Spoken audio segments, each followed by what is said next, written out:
What mystery was never solved? DB Cooper. My theory is he faked his jump from that plane, and was still on board hidden somewhere when it landed. It's generally accepted that he worked in aviation, or was very familiar with aircraft. He knew to choose a flight operating the Boeing 727, which was one of the only aircraft of its type with an aft airstair door, and also how to unlock the door and lower the airstair mid-flight, something that even the cabin crew were not trained to do.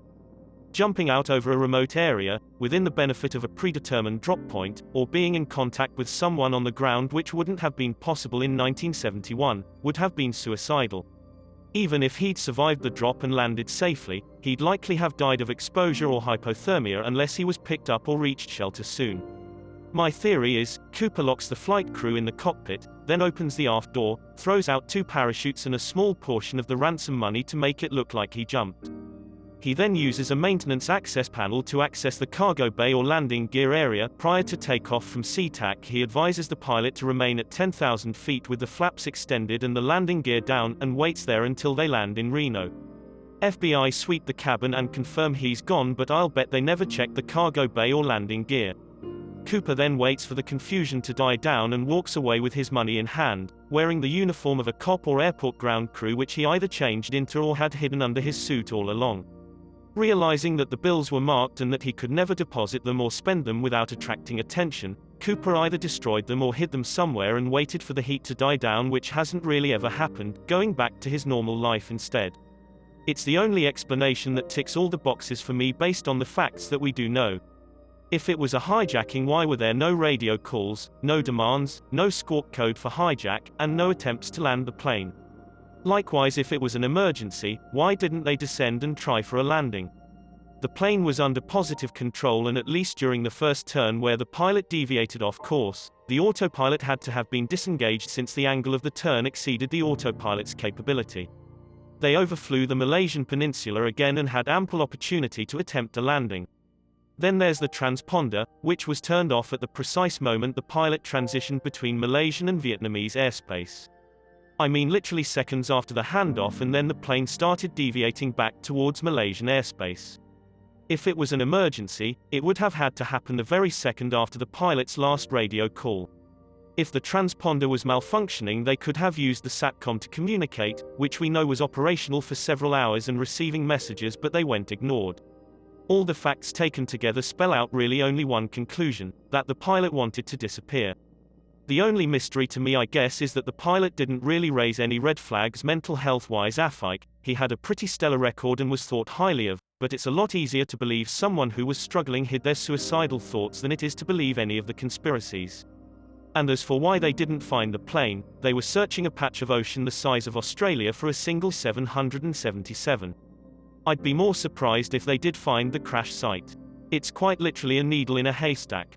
For what it's worth, they predicted based on ocean currents that debris would wash up in Madagascar and Eastern Africa, and they turned out to be exactly right. The Zodiac killer was never found, to my knowledge. Even though he was proven innocent, I still think it was Arthur Lee McCallan. The same day as the Lake Berryessa stabbings, he came home with a bloody knife as he was hunting chickens. He had a waterproof watch with the famous Zodiac symbol, and keep in mind that waterproof watches were extremely rare in the 1960s, so he couldn't have just got it anywhere. His footsteps at the Lake Berryessa stabbings, a size 10.5, matched perfectly with shoe size. His friend even testified to the fact that he heard McCallan mentioning about becoming a Zodiac. And lastly, the one survivor of the Lake Berryessa stabbing pointed out that McCallan looked exactly like the man that stabbed him and his girlfriend. The only reason he was proven innocent is because his fingerprints did not match those of the envelopes of the many letters he sent. Honestly, it could have been very easy to overcome this if all he had to do was make someone else write it. There are theories that the Unabomber was the Zodiac, but I still believe that it was Arthur Lee McCallan. Either way, he still got proven guilty for molesting Jean Bennett Ramsey, faked her own death, obviously, and is now the head of the globalist cabal that runs everything. Or that's what I tell my dad. He's a big conspiracy theorist. I ask for proof and he laughs at me. They're not gonna leave proof, so I changed tactics and wholeheartedly agree with him, but add my own even more ridiculous spins to the story, like that Jean Bennett Ramsey is the head of the Illuminati. My dad, why do you think Jean Bennett Ramsey is part of the Illuminati? Me, oh, God, they really got to you, didn't they? You just bought what she wanted you to believe. Wake up, there were recent advances in research on this topic within the last approximately 5 years or so. Fuzzy memory. Aside from the obvious answer, you sleep because you're tired, sleeping actually increases certain vascular pathways within the brain that helps flush out excess neurotransmitters, byproducts that would otherwise cause harmful buildup if left unchecked, aka toxic gunk. The reason why you eventually go insane and die from sleep deprivation is that these pathways can become blocked and clogged with this excess junk and inhibit neural communications and nutrient flow. Brain cells produce more harmful buildup, can't get nourishment, die, cause you to lose your marbles, and then you die. Take a nap, it won't kill ya. Disappearance of the Beaumont children in 1966 in South Australia. 3 kids were playing at the beach and never came home. Multiple witnesses saw them playing with a mid-30s male suspect, who possibly gained their trust over time. It's crazy how many people saw this man, and he was never found, and neither were the children. Their mother died last year in her 90s, never knowing what happened to her children, and their father is alive and in his 90s as well now. Oak Island. Who the hell actually wants to watch some show where they dig a hole for like 7 years? Maybe if it was like digging to the mantle, I'd watch that shit. Leave the treasure hunting to Nick Cage. My father still records every episode so he can watch it on his own time, and I'm just thinking, why? What have they honestly found that was notable in 7 years? That's the whole point, honestly. I love it. They never find anything and seems like they almost intentionally don't use modern technology because that would solve the mystery too quickly. They intentionally refer to the things they find in vague ways like, oh this is original, or, it's the chapel vault, and if you haven't watched the show you're like OMG Templars built that shit in the 1200s. I honestly believe 1, there is no treasure and never was 1, or 2, some dudes saw pirates or somebody else bury the treasure and then immediately dug it up when they left. There is no way Templars sailed to America and built a 200-foot booby-trapped shaft. I just love the progression of it. I honestly don't know if they are full of shit or not. I think I'd prefer it if History Channel was paying for them to dig all this shit up. I'd feel kind of bad if they were sinking a personal fortune into this and then being like OMG these rocks kind of make a cross if you look at them just right. Templars, your theory about them being paid to dig shit up is probably right. The thing I don't like about the show though, is the fact that they do so good advertising each episode and talking about what they might find or do find, then you watch the episode and all they found was a small rock or something. Every episode I've ever watched of it also ends on a cliffhanger and then they take half of the next episode to finish the cliffhanger. The fate of the Roanoke colony, for those unfamiliar, it was one of the first settlements on one of the barrier islands of the Outer Banks of what is now North Carolina.